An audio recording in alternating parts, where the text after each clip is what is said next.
Pokey Arnold. How are the Bills?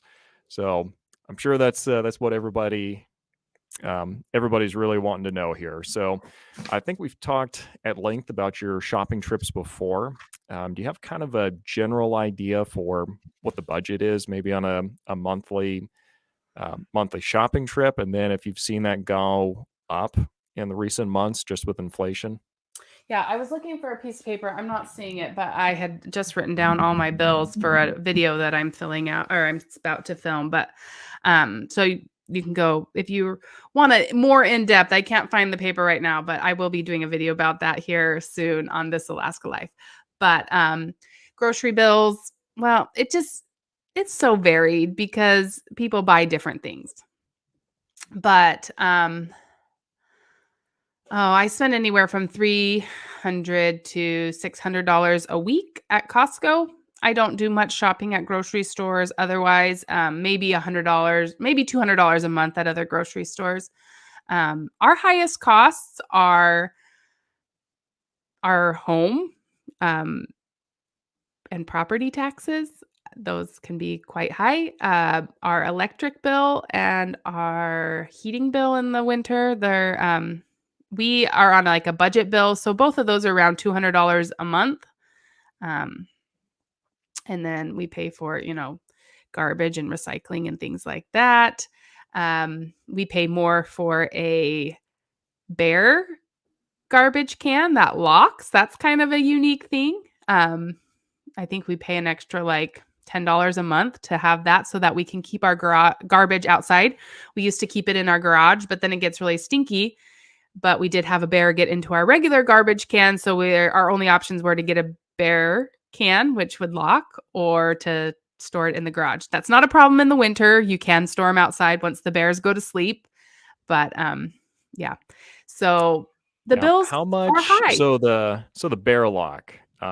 What does this look like? I'm actually curious now. Like the only thing I've seen before are like these lame little extra piece of plastic that like clips up over the lip, and that does not look like it's going to stop really anything bigger than a squirrel if it decides it's going to get in there. So like, how serious is this bear lock? Oh, so it just comes from it's a separate type of garbage can. Like they come pick up your regular one and drop off a Bear can. It has a big bear on the tops, and you actually have to squeeze and undo a lock to get it open, and so it works. Like Okay, if it knock, because usually what the bears do is they knock your trash over and then they just eat whatever they want. So if they knock it over, it's still closed. So if they probably stood on it and like really bounced, then they could get into it. But we've never had a problem since getting gotcha. the bear can. That is good to know. I've not really had a problem with it, just where I'm at right now, but you never know. Yeah. So, got another question here from Pokey. So, this one's probably going to be for me, actually. So, for just me, would groceries be cheaper for a single person? Plus, I've never had deer meat before. So, um, I can actually answer that as a single person. Yes, a lot cheaper. I will go to Costco. I will spend $300, and that will be the bulk of my groceries for like 3 months. So, yes, significantly cheaper, and Costco all the way. The membership is going to be worth its weight in gold up here. So you definitely want to do that. I'm also pretty frugal, thrifty. I like that word better. Thrifty about going out to eat as well. So I'll usually spend 150, 200 or so a month on food total, and that includes going out, getting produce, and all that other stuff. So yeah, just a little bit cheaper. If you're feeding a family and four growing boys, that's going to be an entirely different story.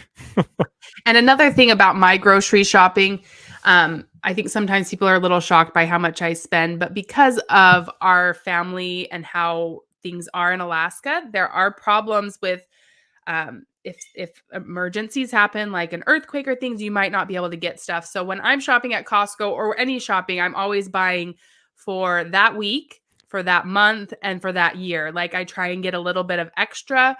We store it we have extra food storage so that I'm not always having to run to the store. So between our freezers and that food storage, we would be okay for several months if something were to happen. And then we eat through that. I'm not just leaving it on a shelf for months. It's stuff that we would eat. So I might grab an extra 2 things of peanut butter when it's on sale, an extra couple of boxes of cereal and things just so that we have it. So those groceries, yes, they're for that week or 10 days, but I'm just in the habit of buying a little bit for this week, a little bit for this month, and then a little bit for the year ahead.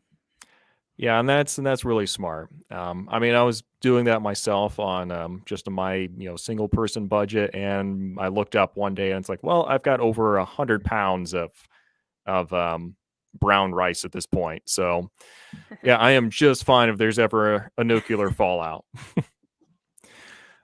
All right, got a quick question here from, I know I'm going to mispronounce this. Call me later, and we'll sort out how to pronounce Eloise. it. Luis Perry. So, what percentage of your garden produce accounts for your total fresh produce supply versus purchasing at the store? Are you truly able to grow enough in your climate?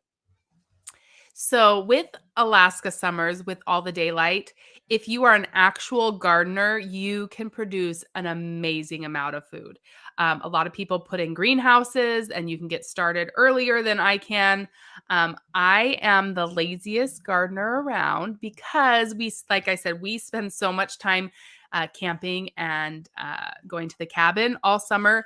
So, my garden is a mess and we get enough to just more play around. We get lots, but there are things that grow really well: cabbage, um, broccoli, cauliflower, zucchinis, things like that don't need a greenhouse. That's what we grow, and we could grow enough cabbage to last us a long time. Potatoes grow really well, so we do grow a potato garden.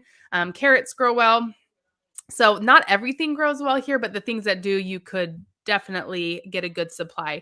If you want to see like a really serious homestead that just gets so much from their garden, look up Simple Living Alaska. They will show you the possibilities of gardens.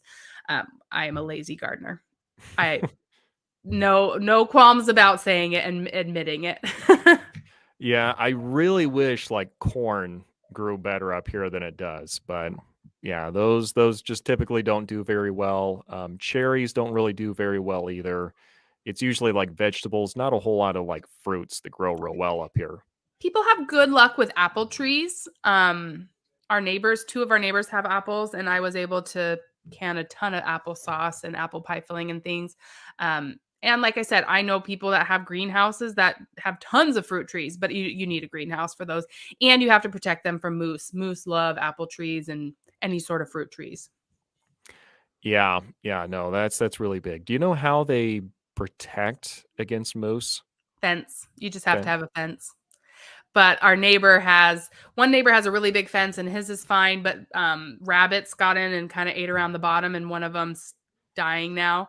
And but the moose, like the other one, has a smaller type, just like he puts in stakes and puts around wire. But one day a baby moose went like got down and like went under and got stuck in there, and so then made a huge mess. And then the mom moose like grabbed a top branch and broke it. So they're just can be pesky.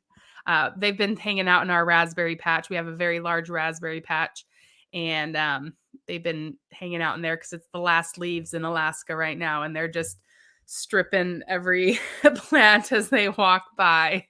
So they can be a pest. And if Y- you have a garden, you do have to protect it. At least a 5 to 7 foot fence has to be around it, or they will come by and just go and it'll be gone. Yep, all year for you, 5 minutes for them. Yep. Like for them, that's just their fast food for them. So Yep. you're gonna feel very philanthropic, but nothing really else. All right, got a couple more questions here, and then we'll move on to a new topic. But are there many farmers markets? What types of things or foods are available? For reference, I live in Vancouver, Washington, where farmer markets are everywhere. Yes, there are farmers markets up north of us in Palmer. It is really nice farmland. There's farmer markets in Anchorage, I think all year round at the Midtown Mall. But they're not going to be as abundant as you have in Vancouver, Washington, not at all. But there are a few, especially in the summertime, late summer, when things are finally ready to, what's the word? I can't even think of it. But when you're finally ready to harvest in the fall, or late summer and fall.